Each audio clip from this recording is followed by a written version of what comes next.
We've shown you the massive environmental problems at the Salton Sea all month long right here on News Channel 3.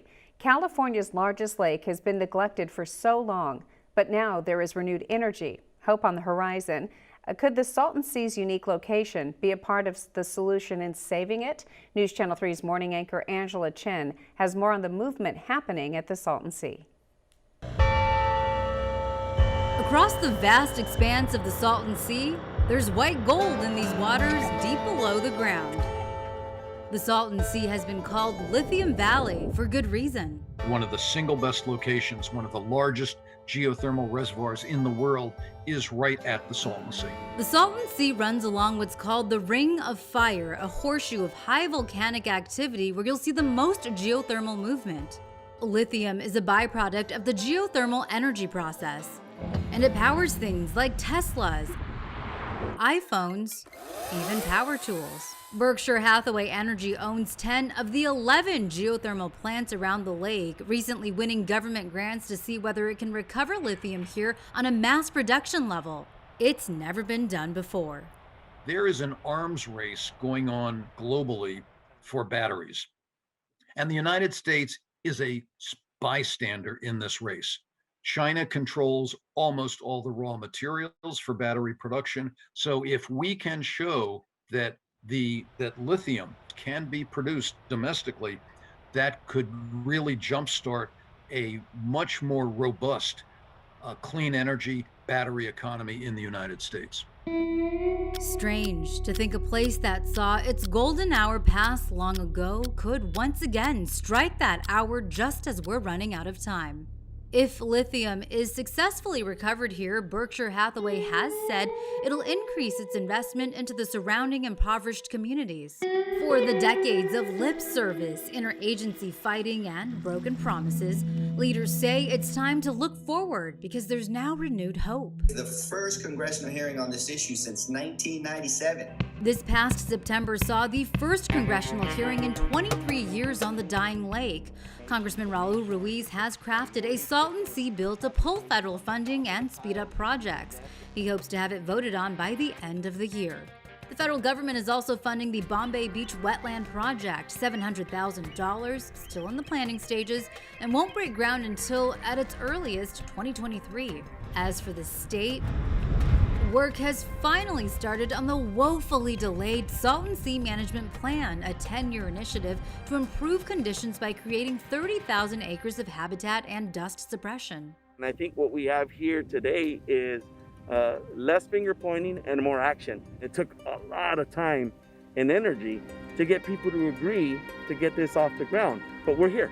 We hopped on an airboat. Bye-bye. With Fish and Wildlife Services to see the state's species conservation project up close. You can see just how low the water is in some parts. And another $19 million secured for the North Lake Demonstration Project led by Riverside County and Salton Sea Authority. The intent is to restore habitat, tamp down the dust, and hopefully bring recreation and investment back to the lake. California's solution to affordable housing is right here in the Coachella and Imperial Valleys. You can build houses here a lot cheaper than you can anywhere else. The projects that we develop and the costs associated with those projects have to demonstrate long-term sustainable value for the community and for the state. But value means different things to different people. Some want the sparkling sheen of Hollywood to grace the waters again. But to some experts, we are too far gone. Instead, they say the focus should be on treading water and not letting things get worse. There's also debate over whether to fund smaller but achievable wetlands projects, or to think generationally and look at the bigger picture. The Salton Sea is drying up, and for some, the answer to refilling it is to dig a canal from the Gulf. Gravity would naturally carry the flow of the water since the lake is below sea level. It makes sense to add from a virtually limitless source, which is the Pacific Ocean. It's the only source where there's enough water to make a difference. It doesn't make sense to pour the last of our southwestern drinking water into a very salty lake. The newest construction proposal puts this plan at around $832 million. But others say, while it would be wonderful to have a port at the Salton Sea, it's currently a pie-in-the-sky dream.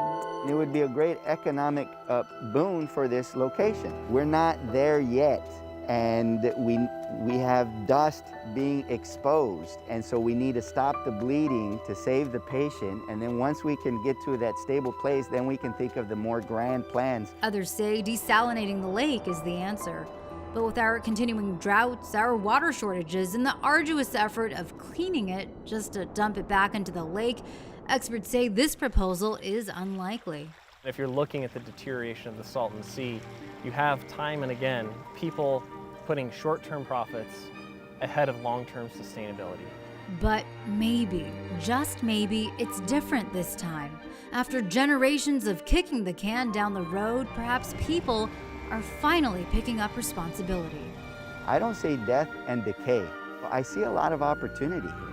There is still life in some of our darkest moments. For a mess called the biggest environmental disaster in California history, it's about time we clean up and breathe life back into the Salton Sea.